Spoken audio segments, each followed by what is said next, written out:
Alam nyo, nung ninakaw namin yung identity ni Jack at ni Rose, akala namin yung retreat project, piece of cake lang.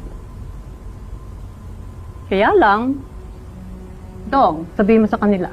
Kaya lang, nalaman namin na may magjowang pulis na attend at kayo yon.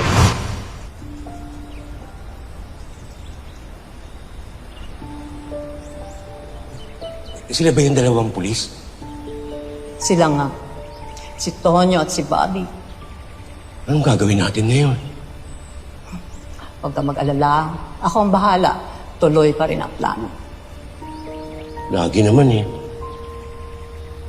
Nagrereklamo ka? Eh, alam na alam kita eh. Dapat lang. Tara na.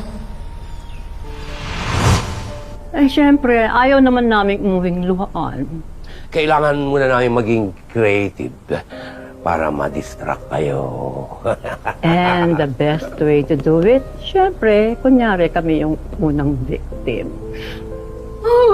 Nawawala yung sing-sing ko. 1 million yun. Laki ng ginastos ko. Sinadya nyo na makita ng email yung singsing. Bakit sila yung napili nyo? Kasi, base doon sa registrations ninyo, si Emil at si Dayan may pinakamatinding financial problem. At DNE pa ang initials nila. Dayan natin Il. Tama kami ng pagkakabasa sa kanila. Diba, si Emil? Wala na siyang balak ibalik yung singsing ko. Grabe, pinag-interesan talaga niya. At wala na kayong ginawa noon, simula noon, kundi habulin na lang si Dayan at si Emil. And then we had to wait para lumalim ang gabi. Hello. Ayos lang kayo dyan, ha? Okay. Good evening po. Good night po. Good night. Tulog na kayo. Uy, Jack, what do you think? Enough visibility na ba yung for tonight? I think so. Alam mo, 3 couples ang nakakita sa atin. Ang pinaka-importante dyan, nakita tayo ni Bobby at ni Tonyo. Naku, yung dalawang yan, hassle sa buhay natin. May malay ba natin na may sasali ditong pulis? Mabuti na yung safe. Alam mo, tama ka. As long as busy sila sa paghahanap ng singsing ko, safe tayo. Homesick. Mismo. Tara na.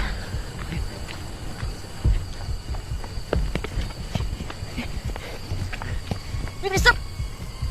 Bakit mo naman eh? Bakit kasi inalok mo pa akong kumain ng mani eh. Ikaw talaga! Sandali lang kasi. Hoy.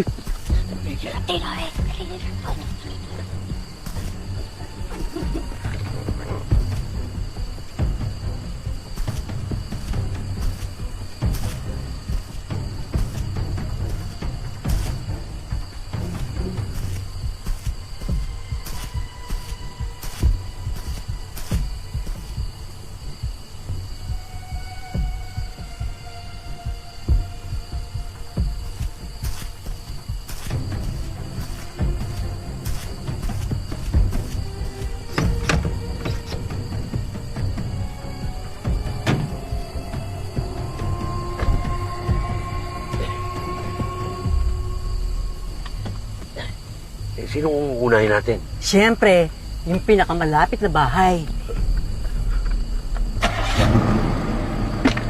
Ready? Homesick. At napaganda pa ng fire alarm. At napuyat tayong lahat.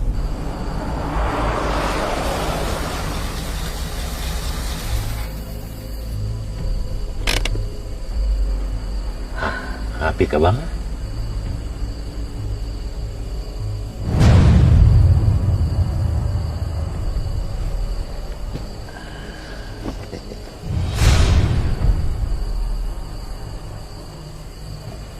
Oo naman.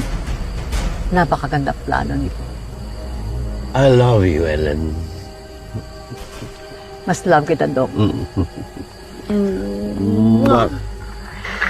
Mga katok, parang hindi nagising sila Mr. and Mrs. Season. Hindi ata naririnig yung alarm eh. Ano, pasukin ka na ba? Oo, please. Importante na ma-check sila at safe sila. Pakicheck na lang po ulit. Thank you, Kuya Tinoy. May nagaganap sa loob. Well, let's go. Let's go. Sige po, Kuya Tinoy, please pakicheck po, ha? Salamat po. Ayan na pala sila, oh. Oo nga, no? Nakatulong sa atin ang fire alarm. Kasi habang nandun sila nagkakagulo, nakapasok tayo doon sa kwarto. Nila Emil at Dayan, nalagay natin yung mga ninakaw. Perfect. Perfect. What can we say? Magaling talaga kami. Ay, teka muna. Hindi lang kami magaling. Swerte pa kami. Okay, Dong. Tuloy natin ang plano. Yes. Yan ang my love. Let's go.